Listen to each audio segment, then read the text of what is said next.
preparada para eventuais mudanças provocadas pelo estudo da equação adicional? O senhor, veja bem, não existiriam normas, mas todo ato processual poderia ser discutido? Não, veja. Pare bem. Claro que existem normas gerais, criadas pelo legislador. São as normas padrão. Elas existem.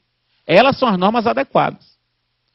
Agora, se essas normas, que valem para todos os processos, para um determinado caso, esse caso se revela tão diferente do padrão, que foge da normalidade, para esse caso tem que alterar.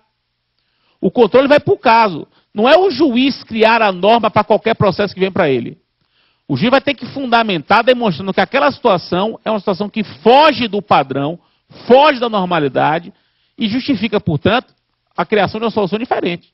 Mas as normas gerais, as normas padrão, continuam existindo.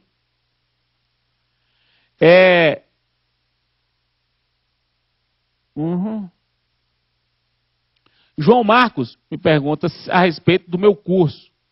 Ele tem a edição de 2009. Ele quer saber se deve comprar toda a coleção. Veja, eu acho que se você tem a edição de 2009, eu acho que você deve comprar os volumes 1 e 3. Você tem a de 2009, você deve comprar os volumes 1 e 3, que foram os volumes que mais sofreram alteração de 2009 para cá. Porque pensa o seguinte, uma coleção de 2009 foi escrita até dezembro de 2008. Até dezembro de 2008, ela sai em 2009. Então você tem que pensar assim, de lá para cá, os volumes que mais sofreram alteração, todos sofreram alteração, mas os que sofreram alterações mais substanciosas foi o 1 e o 3. Vou subindo mais. Tem muitas perguntas. Muitas perguntas sobre a questão do princípio da cooperação, mas veja o que eu acabei falando, né, ao longo da aula. Professor Luiz Felipe, lá de Cruzeiro, Distrito Federal. Quando o juiz determina que o autor corrige o valor da causa, isso é manifestação do princípio da cooperação? Sim, dever de prevenção. Não tenha dúvida. A Lina me pergunta, Fred, não seria correto dizer que o modelo cooperativo é o resultado da comunicação entre os dois modelos anteriores? Talvez. Na verdade, ele é uma síntese, talvez uma síntese da tese e da antítese, né? Ele é um modelo que pega elementos de um e de outro para fazer um modelo novo. Você pode dizer isso. Vamos subir.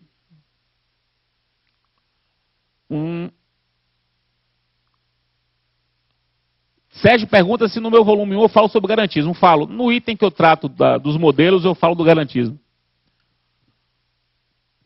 Alisson pergunta se a possibilidade de o juiz instaurar um inventário de ofício é uma exceção à inércia. É uma exceção à inércia. É uma manifestação de inquisitoriedade na instauração do processo. Isso é incomum, né? É incomum que o juiz possa instaurar um processo de ofício. É o caso. Alexandre me pergunta, Fred, um juiz de uma justiça comum pode extinguir o processo sob o fundamento de que a causa é simples e, portanto, deveria ir aos juizados? Não pode. Não pode. Só quando for juizado federal. Juizado federal, ele é obrigatório. Se a causa se encaixa no juizado federal, você tem que ir para lá. Você não pode ir para uma vara federal comum. Mas no juizado civil estadual, ele é uma opção. Você pode ir para a justiça comum. Chegando lá, o julgador não pode extinguir o processo sob o fundamento de que você deveria ter ido para os juizados. A Lina, Fred, o princípio da adequação também não é dirigido à parte, quando, por exemplo, ela tem que escolher o rito correto, o procedimento correto. Não, isso não é princípio da adequação. Porque aí o princípio da adequação é um princípio que impõe que as normas processuais sejam adequadas. Aí é o seguinte, o autor ele tem que observar os pressupostos processuais. E um dos pressupostos processuais é o procedimento adequado para aquilo que você quer.